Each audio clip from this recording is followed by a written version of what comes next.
We gonna get to it, man. Welcome to the show. It's your boy No Game Feed, Smoking Mirrors, man. Special segment tonight, man.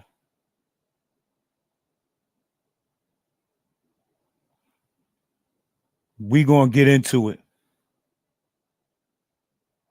This nigga bugged out. He bugged all the way out. Rest in peace, Tupac. Rest in peace, Mr. Feeney Shakur. Prayers for the family. Rest in peace to Mutulu Shakur.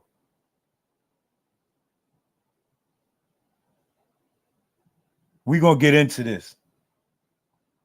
We about to show you what being a dummy and being a person that seeks attention and get to opening your mouth and saying the wrong things get you. These is all actual facts. As y'all know, Crip gang leader Keefe D was arrested.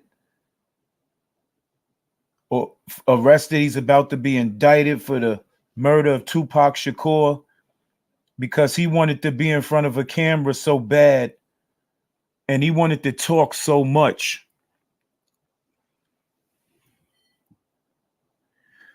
Talking's about to get this man a life sentence. This is what happens when goofies who's uneducated want to be leaders or something, but can't even lead themselves the right way.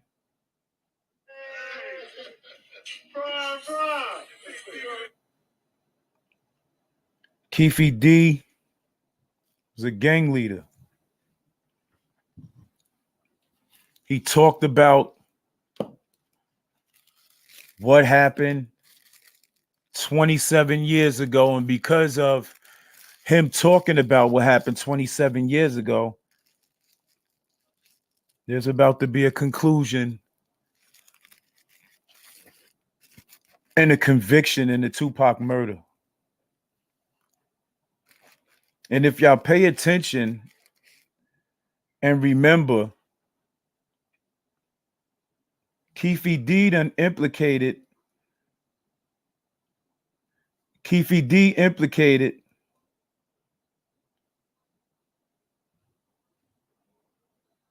Puff Daddy,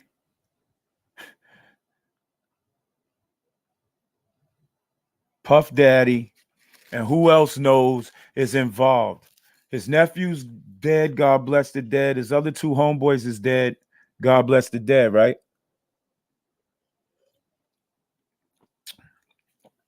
So why would you even talk about something that could possibly get you locked up for the rest of your life? Then you done told on Puffy.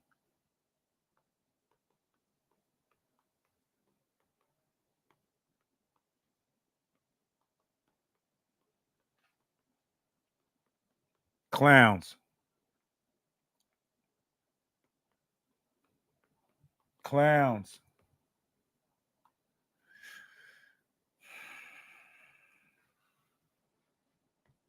Can't even believe you cats out here. Y'all sure y'all want to be in a gang?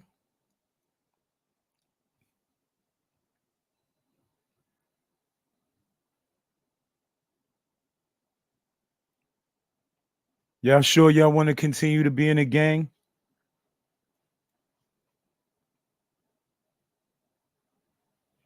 It looks bad, right? It looks bad because one, you didn't get no money for it. Two, you didn't even have nothing to do with it. Three, you just told a story that got everybody jammed up. Now, I'm going to bring it back to a Vlad interview real quick, and then I'm going to get into the new updates, right? This is Keefe D talking on Vlad. I don't understand because from what I'm listening to these gang members say, you're not supposed to carry interviews or be on the internet with gang politics. But you see a whole lot of gang members from the East Coast to the West Coast, from the North Side to the South Side. All these gang members are on the internet now. I'm going to show you Keefe D's Vlad interview about certain things he's going to implicate somebody in this. The phone lines is open. If you want to talk about it, hit the phone lines. We got a phone line now. No games is in the building. We're not playing. Shout outs to everybody out there grinding. Shout outs to all my people out there, the No Game Entertainment family.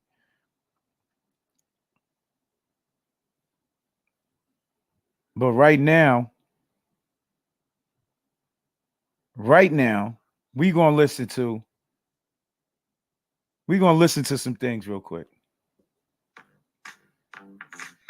Sometimes the only thing more difficult than just listen business is finding the right words to market it. Lucky for you, our new AI content.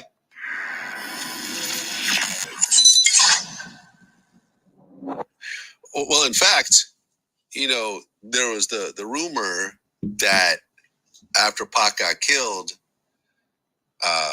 Puffy gave Zip $1 million that was supposed to be handed over, and Zip ended up keeping it.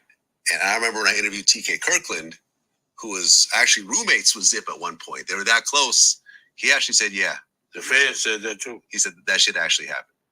Well, the story that has circulated was that after Tupac got killed, Puffy allegedly gave the money. I heard to Zip. Yes. And Zip was supposed to give the money to Keefe and them. Yes.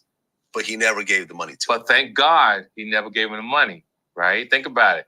If he gave the money, Puffy will be in prison now, money for hire, a murder for hire.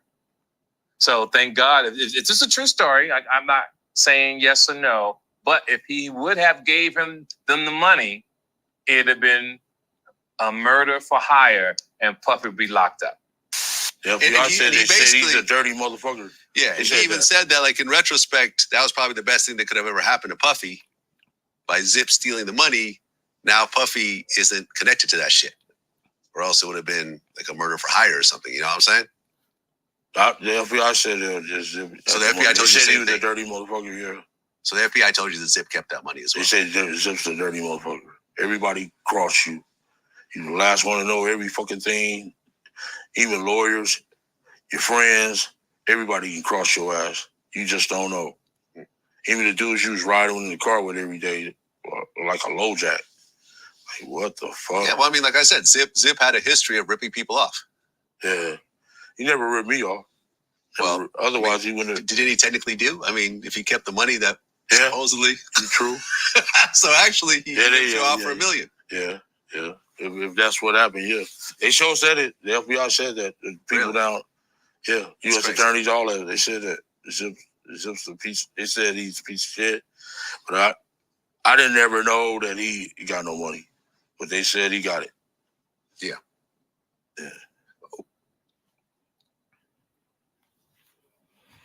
They said he got it. He just said that Zip took the money and kept it. So no matter how you put it, you just implicated Zip in the murder.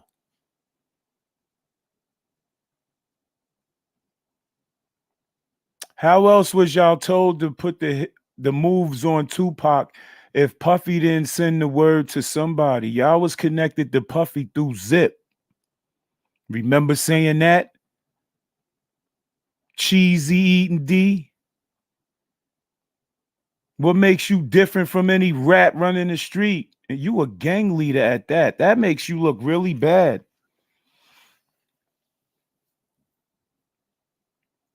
This is an eye-opener for all y'all gang members out there, man.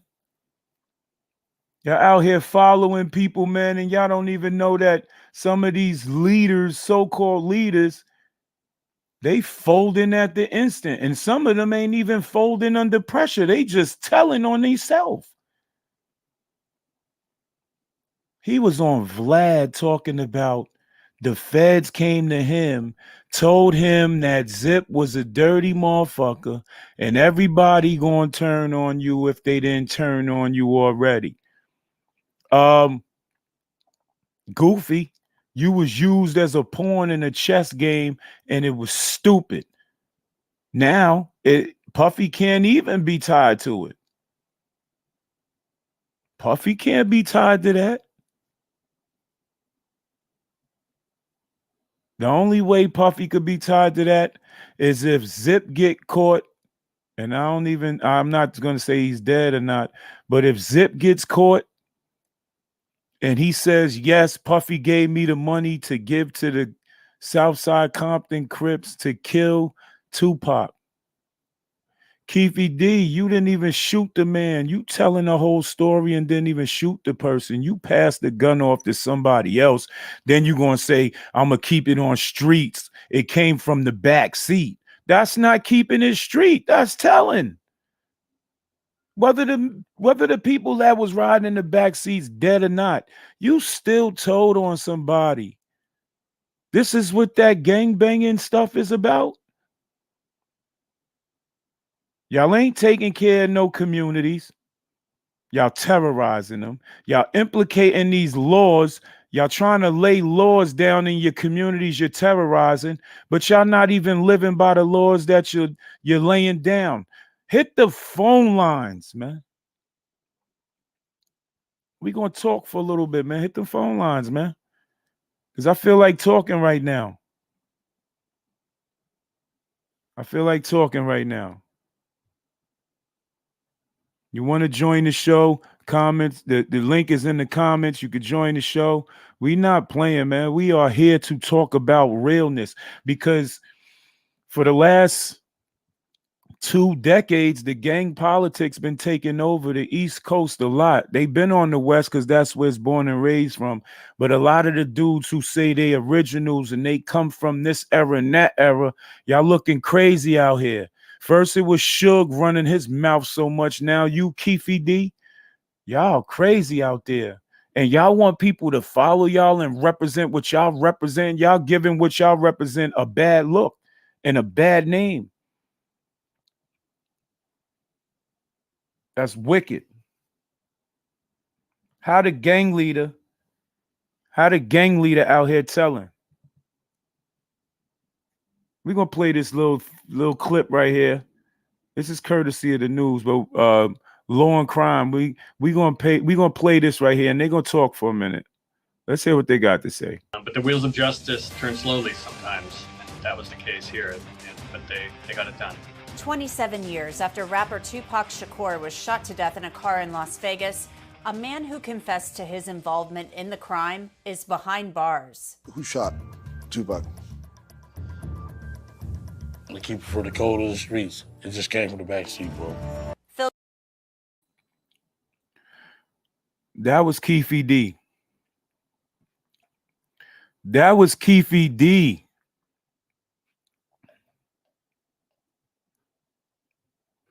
That was Keefe D, y'all. Gang leader, gang member, big bad wolf. Hit the like button, hit the subscribe button, share this. We talking about some real stuff because this needs to be taught to the children. Y'all don't need to be following these type of dudes because this is what these type of dudes do in the end. Bars. Who shot Tupac? The keeper for the code of the streets. It just came from the backseat, bro.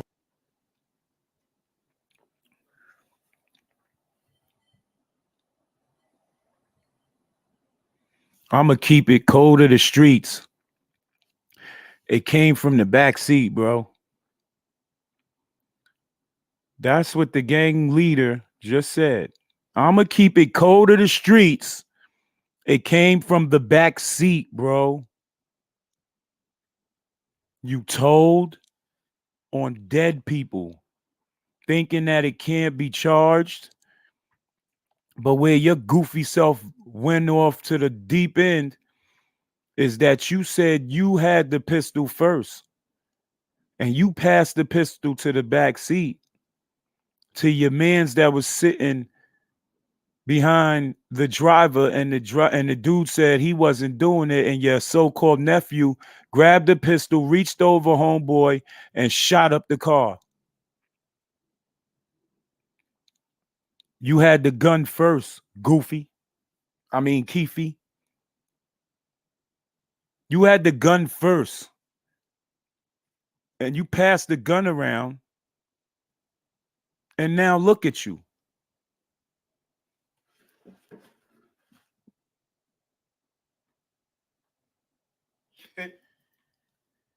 Look at you.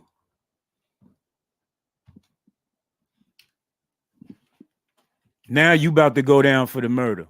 You the only person alive to even face this situation. And from what Suge was saying, it said if you solve the first murder, you'll solve the second murder. So if you solve the first murder, he said most likely the same murders has happened by the same people. And there was proof that was being pushed around that them Rampart police was involved. Because the person who had him on the payroll knew everything that was going on, helped set up one murder. He set the murder up. So he set Tupac murder up. Suge set Tupac murder up. And that might be off a little bit, but Suge knew what was going on in that murder scheme.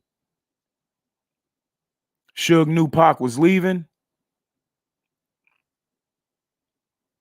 He gave all the control to Reggie Wright. I'm talking about Suge far as hiring this quote unquote allegedly hiring the security. You had dirty cops that was part of a dirty division in LA. And this is the result for you running your mouth too much 20-some years ago, Keefe D, because you want to be seen. And then you got on Vlad TV. Y'all ain't paying attention to what Vlad doing? Vlad like 1090 Jake, man. They get y'all to get up here. At least not 1090 Jake. 1090 Jake gets everybody's paperwork. Everybody's court disposition, he's saying is public record, but some stuff he get, it don't even be out yet.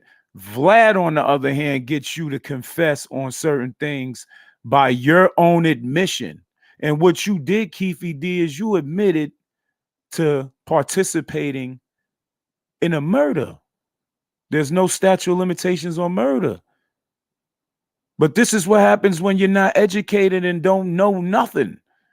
All you know how to do is be bad and be a goofball in the street and want to lay down law and want to exercise your machismo, but you ain't really macho.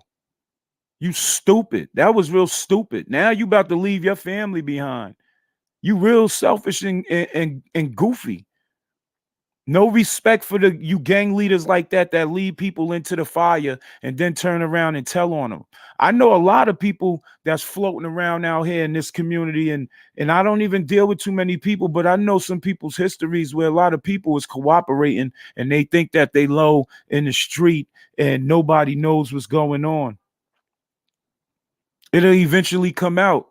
Then when those people get exposed, there's nothing that they can do, but that's on them. Just like this goofy. He just made the Crips look real bad. He made the Crips look real bad. He made the, what is they said he was a Southside Crip gang leader. He wasn't no former leader. He was a leader currently. Let's talk about it. The phone lines is open, 646-738-9252. Holla at me. Text me first, or you could call, but if you get disrespectful, that call ends quick. We don't play and tolerate disrespect on this show. Everybody has the right to speak their piece, but what's demanded is that respect is demanded at all times, because I give it. We're going to play this, man. I just want to hear this goofy stuff. Bars. Who shot Tupac? The Keefe for the code of the streets. It just came from the backseat, bro. Filmmaker Mike Dorsey predicted an arrest on Law and Crime nearly 2 months ago.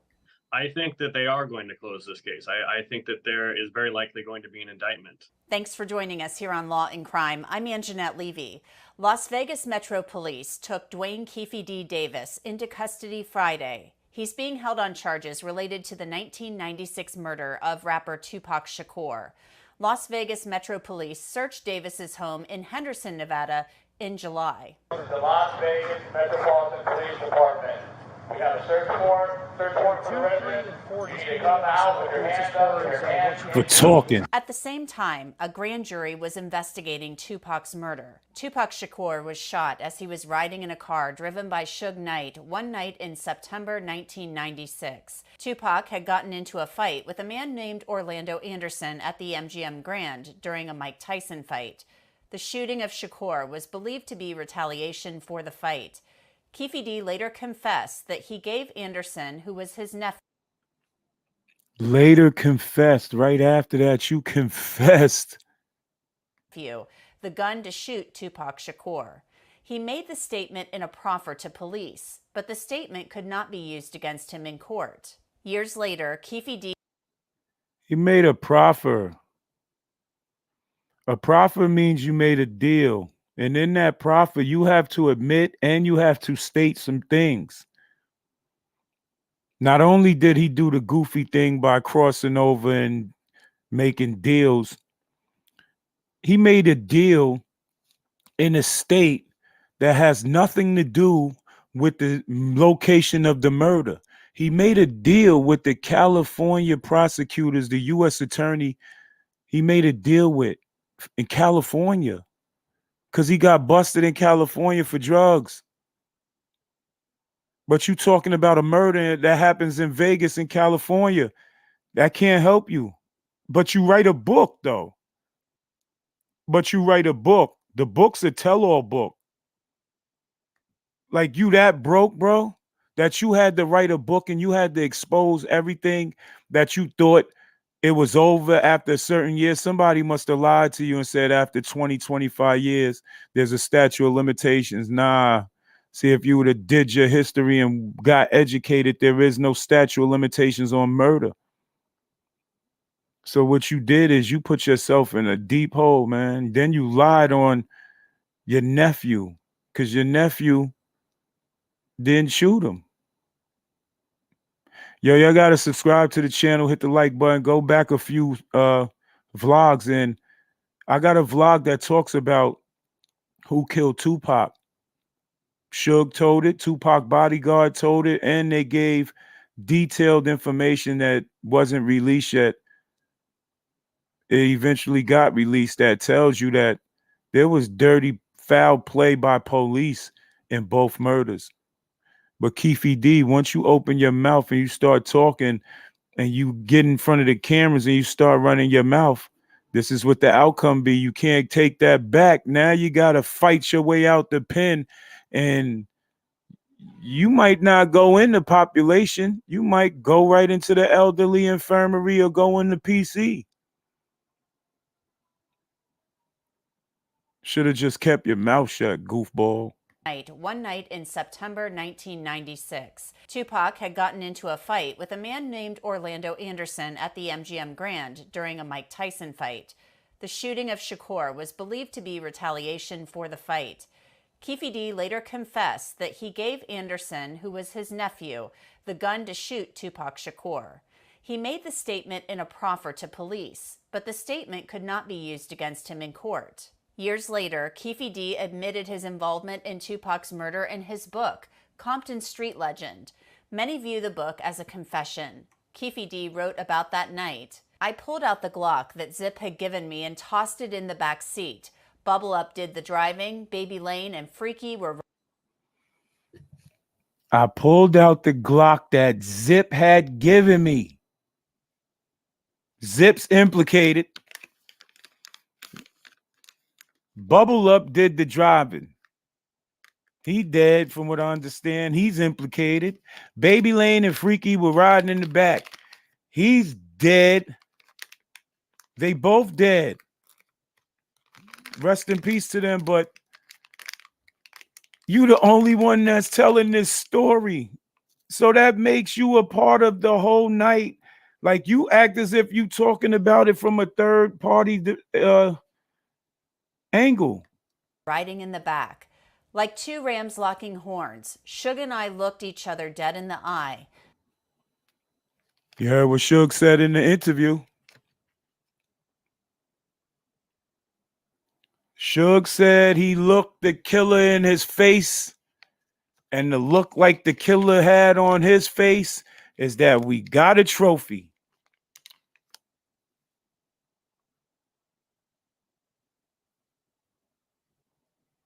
Suge said it. I looked him in the face.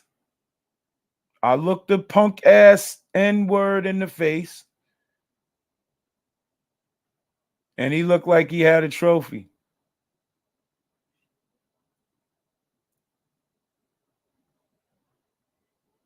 Now Keefe D is confirming that. Suge said it in an interview and Keefe D saying it. So now it's looking like Keefe D, yeah, you taking away the theory that the police was involved. Stupid. All because you want attention, right? All because you want that attention. You want to be so goofy to where you giving. That's ill, bro.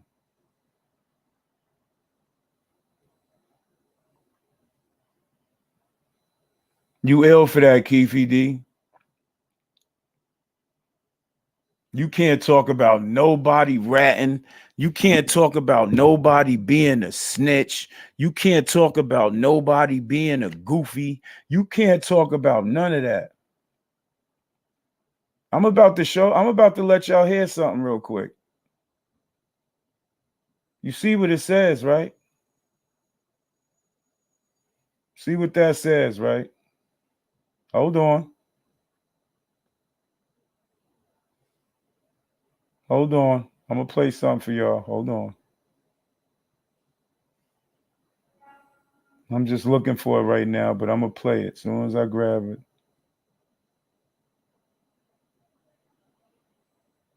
It's coming up. Because y'all got to hear this. Y'all really got to hear this. Y'all got to hear this for real.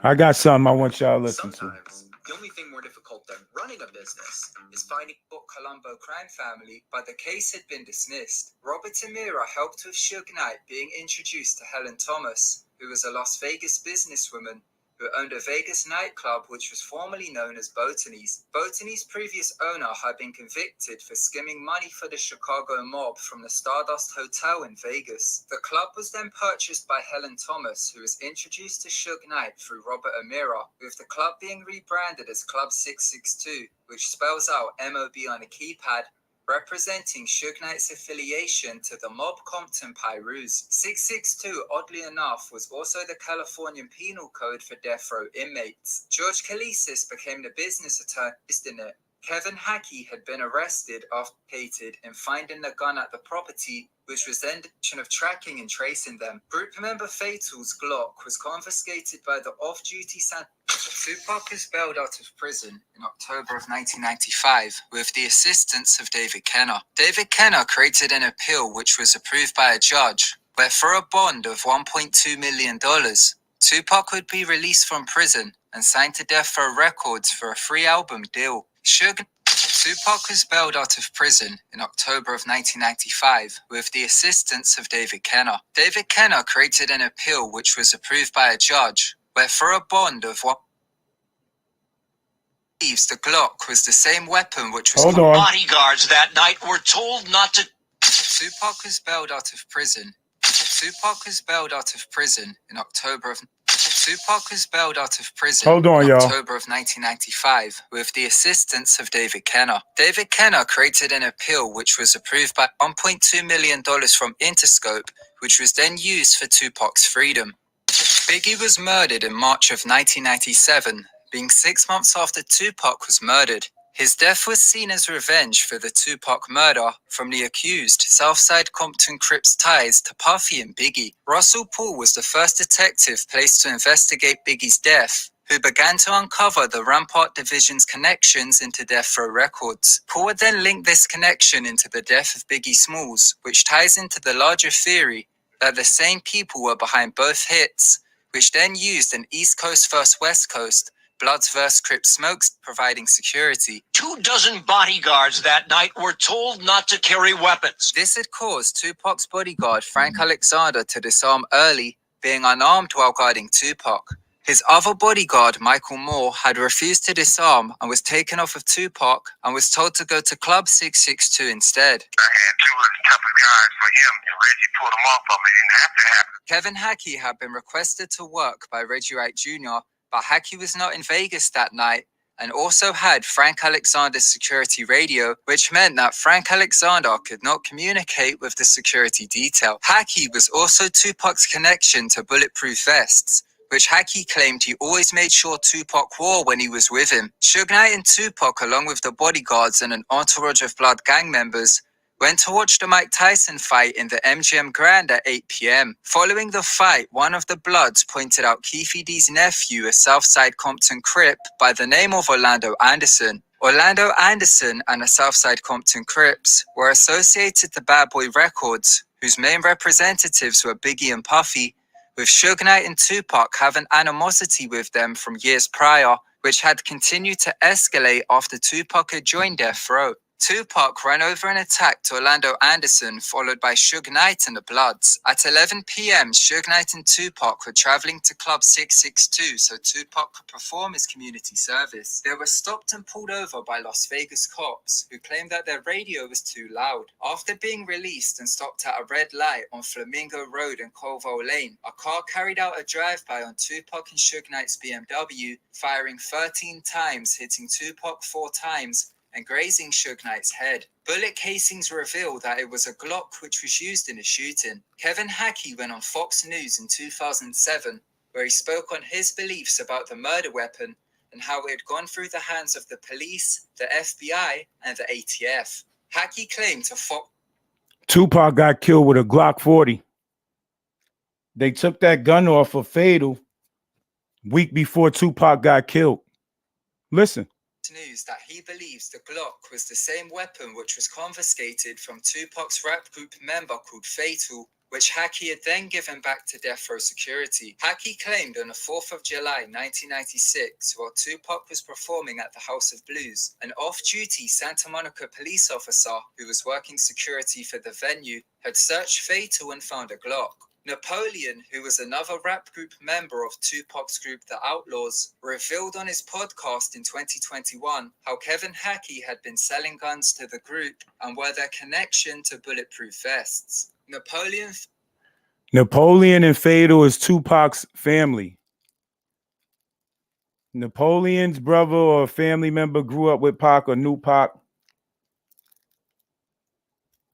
And Fatal was Tupac's cousin. The Glock that was found on Fatal, rest in peace, was found on Fatal by a security guard at the House of Blues. They took the gun from him. Hackey took the gun, brought it through the ATF, brought it to the FBI. They turned around, put a tracker on the gun,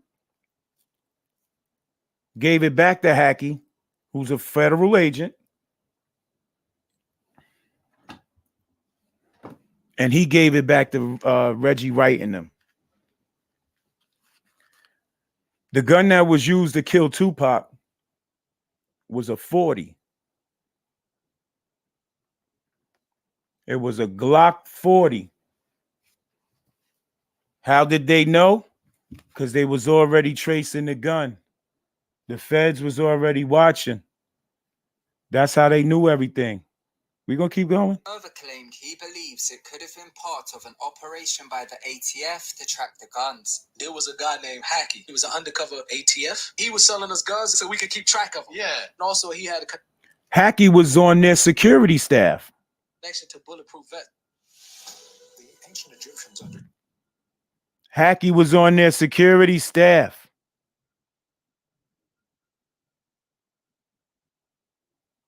Facts. Facts, yo. Does that have anything to do with him wanting to leave Death Row and start a movie records? Suge knew. Suge knew Pac was going to die. And only one person had the nerve to shoot, and that was the hitter. That's the one that was with the business. That's the one that didn't give a, but I gotta get him. He was the I gotta get him guy. The only man that was right next to Pac during his most critical moments revealed some interesting information. Suge Knight. Based on the public information available from the FBI investigation and everything that he himself uncovered and discovered, he thinks Suge was the guy who set up Pac. The problem with solving Suge's involvement was that they couldn't bring anyone to trial because all 17 informants refused to testify. Without witnesses, you can't build a case, and the district attorney won't pursue it.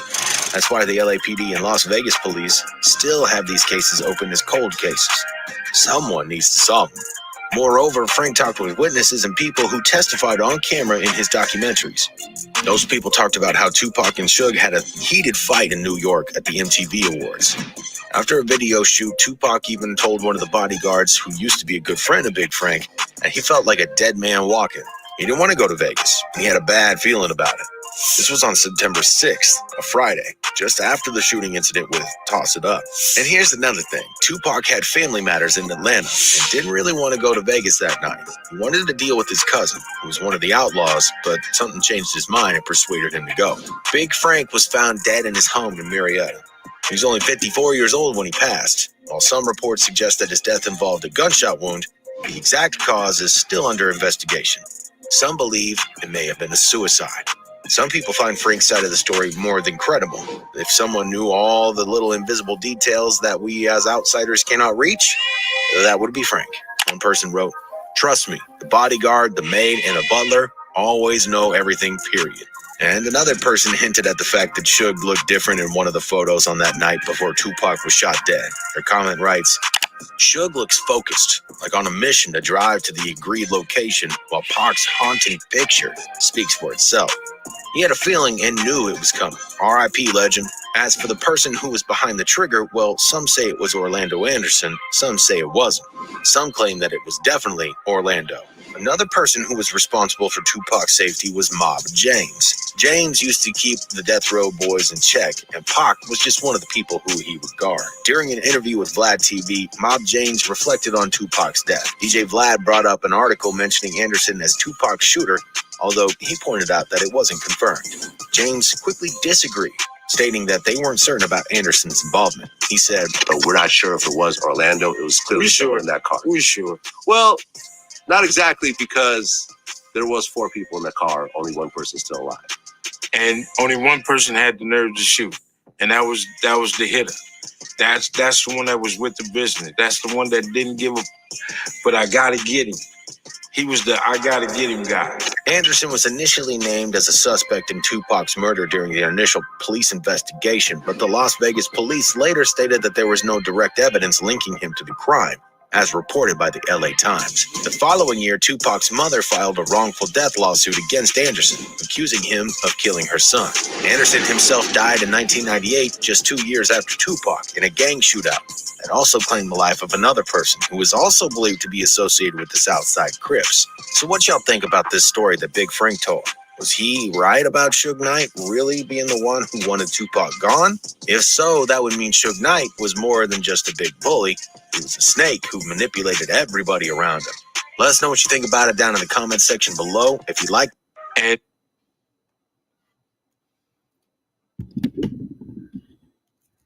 You heard what was said, right? The police says Keefe D didn't have nothing to do with it. Section matters. The police said he didn't have nothing to do with it.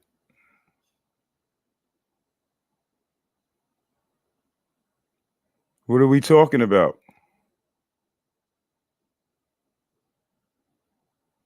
What are we talking about? The police said that this man had nothing to do with it, right?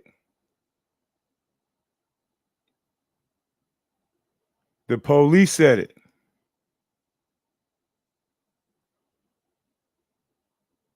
That's kind of wicked, if you ask me. On extra duty, you have. How y'all out here saying? Y'all are really out here saying, uh-oh. Uh-oh.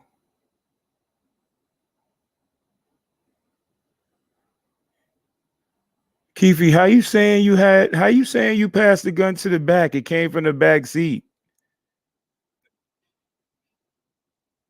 It came from the back seat.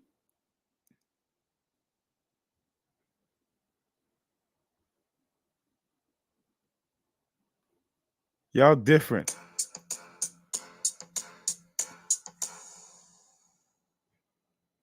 Keefe D said CSI today, cold case, NCSI, all of these crime scene investigation television shows that are on.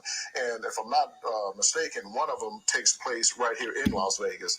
How amazing that Las Vegas themselves are not doing the same thing that the television shows are portraying, solving a murder case.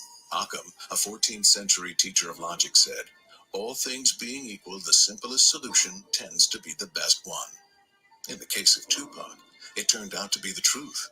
Stories of civil wars in the gang community, lone gunmen, and vengeance of a friend all make for great writing and drama. But in the case of Tupac, the simplest story fits all the elements. I'm coming forward with the information because someone asked me, and I was willing to tell them what I knew. No one in the past has ever asked me anything about Tupac, even though when you look at the MTV Music Award tapes, and when you look at his whole last week, you'll see me there. I was there in Vegas when he was shot. I was one of the first people to the hospital, but I was never interviewed by anyone. So I'm just coming forth now to set the record straight. And some of the things that happened to Tupac, we need to check within death row before we start pointing the fingers at other people. Mike Allen is a former prosecuting attorney for Hamilton County, Ohio. He has also worked as a judge in those bodyguards that work for death row. In the field of prosecution and witness testimony, Mike Allen has led one of the only successful prosecutions against the Roman Catholic Church for the mob. The person who said it was not Homeboy Security, nor was it one of our security guards. It was, to me, more in depth. I would definitely look more at death row than I would look at Mr. Anderson. And that's from what I gathered when I was at New York, what I heard Pac tell Suge Knight, and what I heard over that radio that night after the shots were fired. They got word that Tupac and Suge had been shot. So Michael was with Reggie, and they went to the hospital together.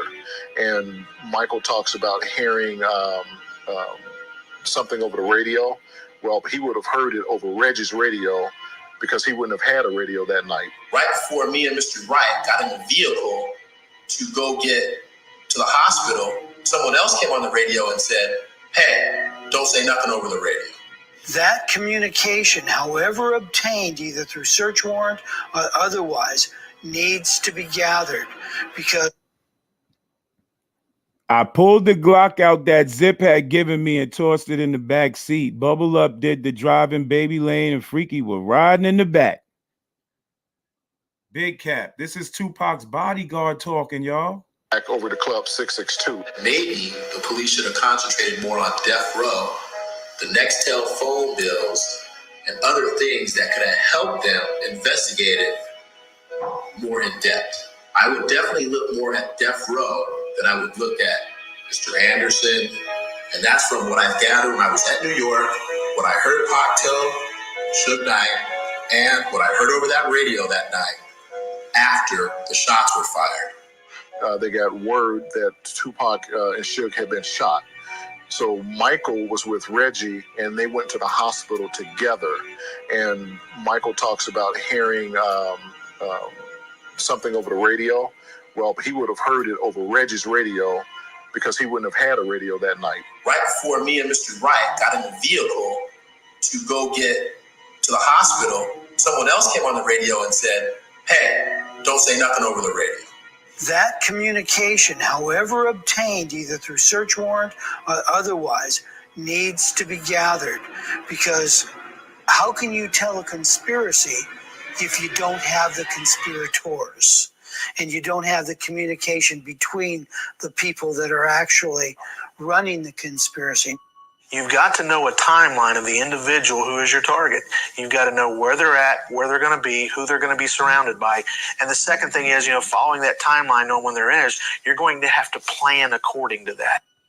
Mr. Wright and I were talking about what had happened, and I just clearly heard somebody say, don't say that over the radio. But the person who said it was not Homeboy Security, nor was it one of our security guards. It was, to me, it would be like a stranger.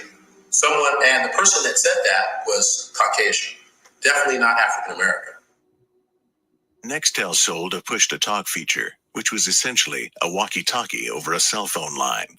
With it, conversations could be transmitted via speakerphone. This was how Moore heard the conversation on Wright's cell phone. But was this a random broadcast meant for a wider audience, with Moore and Wright only passive listeners? That's possible now. But what about in 1996? We asked the Sprint Nextel Corporation to comment on the ability to communicate with a group on the push-to-talk feature. My name is Jack Flans. I'm a communications manager for Sprint Nextel. Crip talk for the push-to-talk product was not available in 1996 as it is now. So if a Nextel radio broadcast had to be a point-to-point conversation, and Moore hears the message over Wright's Nextel, then only one conclusion remains. Someone with immediate knowledge of the kill called Wright directly. Right after the car sped off, I jumped out of the car and I ran up to the back of the BMW. As I was approaching the BMW, The shooter contacted Reggie Wright directly through Nextel. Why wasn't the Nextels talked about? I pulled out the Glock that Zip had given me and tossed it in the back seat. Bubble Up did the driving, Baby Lane and Freaky were riding in the back. All I'm going to say is some street shit. It came from the back seat. Came from the back seat, bro. Came from the back seat. Police already exonerated them two from the back seat from even being involved. So what you told was a straight lie. And you knew it was a lie. And you had to keep up with the lie, Keefe. And this is where it leads you. Right here, telling this. Hosted in the back seat. Bubble Up did the driving, Baby Lane and Freaky were riding in the back. Like two rams locking horns, Suge and I looked each other dead in the eye. The terrified expression on Suge's face read, "Damn them N-words." He goes on to write, "One of my guys from the back seat grabbed the Glock and started busting back." The only way you could be implicated in this, Keefe D, is if your nephew and them wasn't in the back seat of that car, but you had them two cops in the back seat of your car. You had the police in the back seat of your car. That's the only way you could give a detailed description. It was just proven that you wasn't involved, but you talk too much. Tupac Shakur died days later, and his murder would remain unsolved for years. Orlando Anderson was shot to death the next year. Filmmaker Mike Dorsey worked with retired LAPD detective Greg Kading on the documentary Murder Rap, which looked at Kading's investigation into the murders of Biggie Smalls and Tupac Shakur. I spoke with Dorsey about the news that Dwayne Keefe D. Davis had been taken into custody. Well, this has been, for me, kind of a 10-year journey since we put out our doc, Murder Rap, which was the first documentary that put out his taped confession that his crew did this. And my reaction is that this has just been a very long time coming, and very, very, it's just an exciting day to finally have this. We didn't think this was going to happen at a certain point. It just seemed like so much time had gone by. You started to wonder, is it really going to happen or not? But the wheels of justice turn slowly sometimes, and that was the case here. But they got it done. You said that you thought an indictment would be coming, but now you're saying you didn't think this would ever happen. So did you feel like it was taking too long? Because we had heard some rumblings that a grand jury was looking at this. I'll just say, initially we had heard that it was going to happen very quickly. It seemed like an indictment was, 6 weeks ago, an indictment was like happening, and then nothing. And we heard the grand jury was convening, and it was very airtight. They're not telling us anything. They aren't telling the public anything. So you do start to wonder after weeks and weeks go by if they're really going to pull it off or not. Mm-hmm. What do you think? What kind of witnesses do you think they have? Because everybody else that was in that vehicle that night is dead. Sure. I know some of the people that they've spoken to, but I can't disclose that. But correct. I mean, all three of the other people that were allegedly with Keefe in the shooter's vehicle, they've all died since this happened. Some of the key witnesses, like Tupac's bodyguard, is dead. Tupac himself, of course, being the closest witness, is dead. Suge Knight, being the next closest witness, will probably never talk about it. So I don't know exactly who they've spoken to that could help them build, a case around Keefe. But I do know that when Murder Rep came out, we heard from a lot of people that had information on this case that had never disclosed it before, who said that it basically filled in the gaps for them of what they already knew. So my guess is that that's who they've been talking to, is people like that who have pieces of the story. And when you put them all together, it's like this tapestry that comes together of a case. In some of these interviews, Keefe D seemed very cognizant of the fact that he had to be careful about what he said. So he obviously knew that he still was at risk of possibly being prosecuted, but then he goes and writes this book. Right. Yeah. Big Goofy, look. That's probably the first time he been cleaned up in a long time, and he just cleaned up because he probably gave that interview while he was making his profit deal. He probably was doing that interview when he just got out of court from testifying against people, telling on people. The face of a so-called gangster right here. Now he looks like he's a rat in the face. Look how the transformation happens from gangster to rat after he cooperates. Everything that he was supposed to stand on and stand by and live by, he went against, and now he's starting to look like the rodent he's supposed to look like. When he did his interview with BET for Death Row Chronicles, which came out in 2018, he had an attorney with him present for that interview. And then after that, I don't know how much legal counsel he was getting. It's almost like when that came out and nothing happened to him, I wonder if maybe he got lulled into this sense of, oh, I guess they're not going to do anything. I'll just keep doing interviews and I'll be careful on my own and do what I think. He thought, see, this is what happens. Stupid. Got them Ray Charles glasses on, can't see. You ain't see this coming, huh? 27 years later from you chopping your mouth off, and you want to do interviews because you so broke, you don't have no money. So you got to get money somehow. So these people that's vlogging and doing these shows, they know exactly what to do. They offer you a little $5,000-$10,000. So you probably don't even get that. You probably get $1,500, $2,500. And you telling stuff that you supposed to take to your grave. Now you about to sit in the prison cell and, God forbid, die in jail. You could have lived out the rest of your life, played with your grandchildren.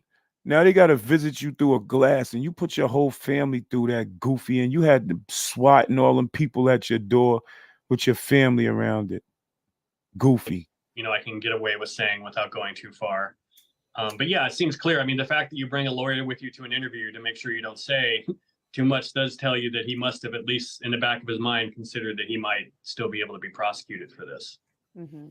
And the proffer deal, when he did his original, statement to the police about this, 15 years ago, that only covers what he says that day in that meeting. If he went on CNN ratted 15 years ago that night and said the same story, they would be able to use that interview against him. So I think he knows full well he had to be careful what he said. So what do you expect to come next?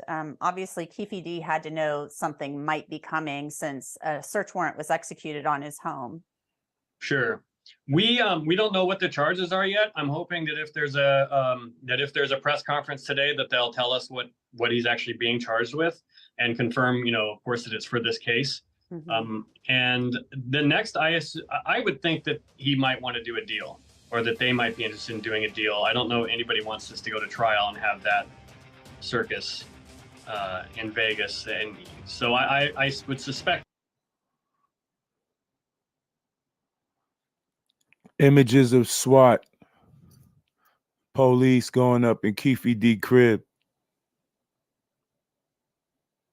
This is how you gonna go out. Even after ratting, you still gonna go to jail. All that telling, don't snitch, stop snitching. Even if these gangsters is telling before you even tell, but they telling you don't tell, and they telling. Soon as they think that it'll be a better situation for them, they telling, and they still going to jail, and they gonna end up in protective custody, tucking your tail all through the prison. That's what you get for talking too much. You get Goofy of the year, the century, the lifetime Goofy award goes to Keefe D. You worse than G Dep. G Dep told on himself after 17 years. Here you went longer. You told after 27. Now you got to take all your blood pressure medication and all that other stuff in the jail now.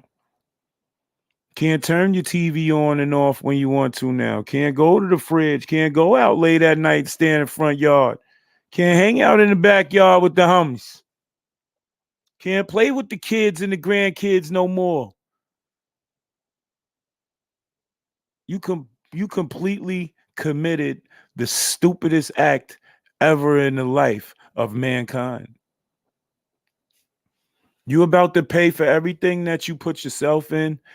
And Zip, if you alive, I suggest you go get an attorney or tell your attorney to get on top of this right now and get this out your way, because that man said you gave him the gun and he threw it in the back seat. He just put you in the pot. And then he was on Vlad. That's going to be used against him too, and saying the Fed said you dirty because you took money from Puff and it was supposed to be for that hit. Otherwise, y'all wouldn't have did the hit. Now, Puffy, you might be in trouble with all the extra stuff that he got going on. This bozo Keefe D just telling everything. He ain't gonna be the only one. Y'all thinking just because the other 3 people that were so-called with him in the car is dead, they can't be tried. There's other people involved in this. Stay tuned for the next episode, man. We're gonna bring this to you live and direct. Rest in peace, Tupac. Rest in peace, Big. Rest in peace, Afeni Shakur. Rest in peace, Mutulu Shakur. And those who was involved in those 2 legendary rappers' murders, that boomerang comes back. Might not be directly to you, but the players that's around you that was involved, it might hit one of them and they might not be able to hold the pain. They might just be able to start saying names. Be careful who you bring around you. Be careful who you bring to your tables to eat around your loved ones. Be careful who you put on to what you doing. A lot of people don't be keeping it 100, don't have good intentions, don't have the best interest in their hearts for your well-being. Rest in peace to all the people we lost. Prayers for everybody out there grinding. Don't give up. There's better days.